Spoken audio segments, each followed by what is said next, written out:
ચાલો આપણે બનાવીએ મેથી મઠરી। તેના માટે આપણે લઈશું 2 કપ ઘઉંનો લોટ, 1 ચમચી મરચું, ત્યારબાદ 1 ચમચી હળદર, 1 ચમચી જીરું, સ્વાદ અનુસાર મીઠું,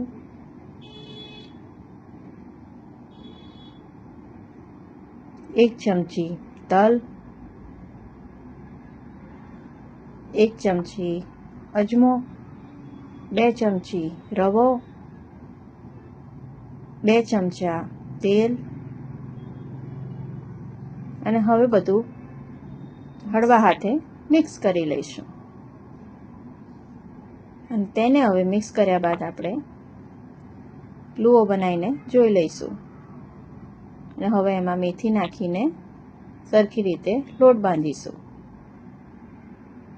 લોટ બાંધ્યા બાદ તેને હવે આપણે ઢાંકી લઈશું। ત્યારબાદ હવે મેદો અને ઘી મિક્સ કરીને તેની સ્લરી બનાવીશું।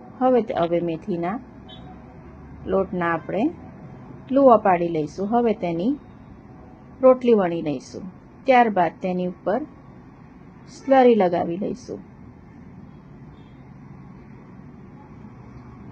બધી જ રોટલીઓ ઉપર આપણે સ્લરી લગાવવાની છે।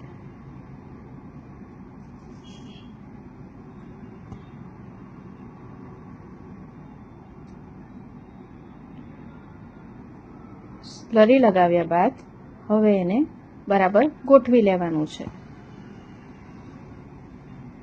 બરાબર રોલને ગોઠવ્યા બાદ તેની પર સ્લરી લગાવવાની છે। હવે તેનો ટાઈટ રોલ વાળવાનો છે। હવે તેને રોલ વાળ્યા બાદ હળવે હાથે એના લુવા કટ કરવાના છે। હવે તેના લુવા કટ કર્યા બાદ તેને હાથથી પ્રેસ કરવાના છે। તેવી જ રીતે હવે આપણે બીજા લુવા પણ પાડીશું।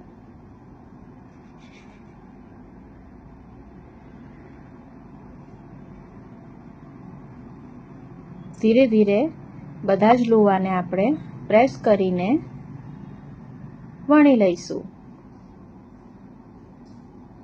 અને તેની આપણે ગોળ મઠરી બનાવી લઈશું। તો આ રીતે એની મઠરી વણવાની છે। બધી જ મઠરીઓને આ રીતે વણી લેવાની છે। બધી મઠરી સરસ રીતે વણ્યા બાદ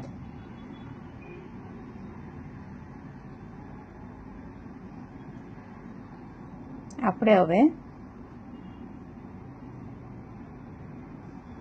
સ્લો ગેસ પર એને તેલ ગરમ કરવા મૂકવાનું છે અને બધી જ મઠરીઓને આવી રીતે વણ્યા બાદ આપણે તેને સ્લો ગેસ પર ડીપ ફ્રાય કરવાની છે।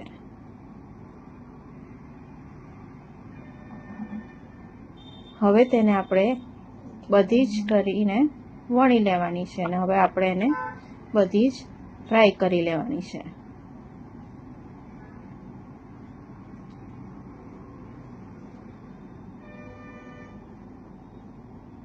બધી મઠરીને આપણે હલકે હાથે હલાવવાની છે।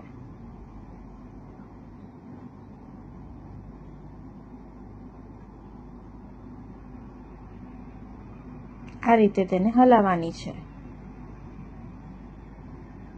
હવે બધી મઠરીને આપણે કાઢી લેવાની છે।